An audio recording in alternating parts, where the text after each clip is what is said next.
ಇನ್ನು ಮುಂದಿನ 2024-25ನೇ ಸಾಲಿನ ಬಜೆಟ್ ತಯಾರಿ ಪ್ರಕ್ರಿಯೆ ಶುರುವಾಗಿದೆ. ಈ ಬಾರಿ ತುರ್ತು ಪ್ರಸ್ತಾವನೆಗಳಿಗಷ್ಟೇ ಅವಕಾಶ, ತೀರಾ ಅಗತ್ಯಗಳಿಗಷ್ಟೇ ಪ್ರಸ್ತಾಪ ಸಲ್ಲಿಸುವಂತೆ ಆರ್ಥಿಕ ಇಲಾಖೆಯು ಎಲ್ಲ ಇಲಾಖೆಗಳಿಗೆ ಕಟ್ಟುನಿಟ್ಟಿನ ಸೂಚನೆ ನೀಡಿದೆ. ಗ್ಯಾರಂಟಿಗಳ ಅನುಷ್ಠಾನದ ನಡುವೆ ಉಳಿದ ಯೋಜನೆಗಳಿಗೆ ಹಣಕಾಸು ಹೊಂದಿಸುವುದು ಸವಾಲಾಗಿದೆಯಂತೆ. ಸೊ ಹಾಗಾಗಿ ಎಲ್ಲ ದುಡ್ಡು ಈ ಬಾರಿ ಕೂಡ ಕೇವಲ ಗ್ಯಾರಂಟಿ ಯೋಜನೆಗಳಿಗೆ ಮಾತ್ರ ಖಾಲಿಯಾಗಿದೆ ದುಡ್ಡು ಅಂತ ಅನಿಸ್ತಾ ಇದೆ. ಬನ್ನಿ ಹೇಳ್ತಾ ಹೋಗ್ತೀನಿ.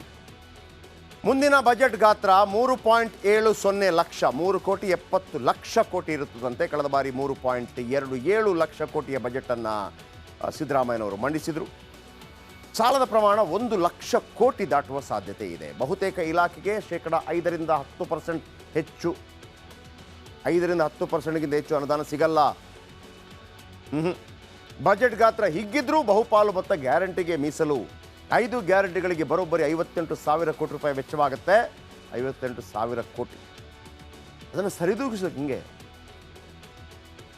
ಸವಾಲು ಮಾತ್ರವಲ್ಲ ನೋಡಿ. 5 ವರ್ಷ ಏನು ಮಾಡೋಕ್ಕಾಗಲ್ಲ. ಗ್ಯಾರಂಟಿ ಯೋಜನೆಗಳನ್ನು ತಂದಿದ್ದಾರೆ, ಅದನ್ನೇ ಸರಿಯಾಗಿ ತಲುಪಿಸೋಕ್ಕಾಗ್ತಾ ಇಲ್ಲ. ನಾನು ಕಾಂಗ್ರೆಸ್ನವರಿಗೆ ಒಂದು ಮಾತನ್ನು ಹೇಳ್ತಾ ಇದ್ದೆ, ಅಂದರೆ ಹೆಂಗೆ ಗ್ಯಾರಂಟಿ ಕಾರ್ಡ್ಗಳನ್ನು ಕೊಡ್ತೀವಿ ಅಂತೇಳಿ ನೀವು ಅಕ್ಷತೆಯನ್ನು ಕೊಟ್ಟದ್ದನ್ನು ಟೀಕೆ ಮಾಡೋದಕ್ಕಿಂತ ಬದಲಾಗಿ ನಮ್ಮ ಗ್ಯಾರಂಟಿ ಕಾರ್ಡ್ ಬಂದಿದೆಯಾ ಅಂತ ಹೇಳಿ ನೀವು ಮನೆಗೆ ಹೋಗ್ಬೋದಾಗಿತ್ತು, ನಿಮ್ಮ ಅಕ್ಕಿ ತಗೊಂಡು ಹೋಗ್ಬೋದಾಗಿತ್ತು. ನೀವು ಹೋಗಲೇ ಇಲ್ಲ. 2023-24 ಹೋಲುವಂತೆ ಇರಲಿದೆ ಹೊಸ ಬಜೆಟ್ ಹೆಚ್ಚಾದರೂ ಇಲಾಖಾವಾರು ಅನುದಾನ ಹೆಚ್ಚಳ ಆಗಲ್ಲ. ಕೆಲ ಪ್ರಮುಖ ಇಲಾಖೆಗಳ ಅನುದಾನ 5% ಹೆಚ್ಚಾಗಬಹುದು. ಕೆಲ ವರ್ಷ ತುರ್ತು ಕೆಲಸಗಳಿಗಷ್ಟೇ ಆದ್ಯತೆ ನೀಡುತ್ತೆ ಸಿದ್ದು ಸರ್ಕಾರ. ಈಗಿರುವಂಥ ಚಾಲ್ತಿ ಕೆಲಸಗಳಿಗೆ 80% ಬೇಕಾಗುತ್ತೆ ದುಡ್ಡು. ಹೊಸ ಕೆಲಸಕ್ಕೆ 20% ಹಣ. 3 ದಿನಗಳಿಂದ ಆರ್ಥಿಕ ಇಲಾಖಾವಾರು ಸಭೆ ಮುಂದೂಡಬಹುದಾದ ಯೋಜನೆ, ಅಂದರೆ ಈ ಸಲ ಮಾಡೋಕ್ಕಾಗಲ್ಲ, ಮುಂದೆ ಮಾಡೋಣ, ಈ ರೀತಿ ಲೆಕ್ಕ ಆಗ್ತಾ ಇದೆ. ಹೆಚ್ಚು ಅನುದಾನ ನಿರೀಕ್ಷೆಯಲ್ಲಿ ಸಾಕಷ್ಟು ಪ್ರಸ್ತಾಪ ಸಲ್ಲಿಸಬಾರದು ಅಂತೇಳಿ ಸೂಚನೆ ಕೂಡ ಕೊಟ್ಟಿದ್ದಾರೆ.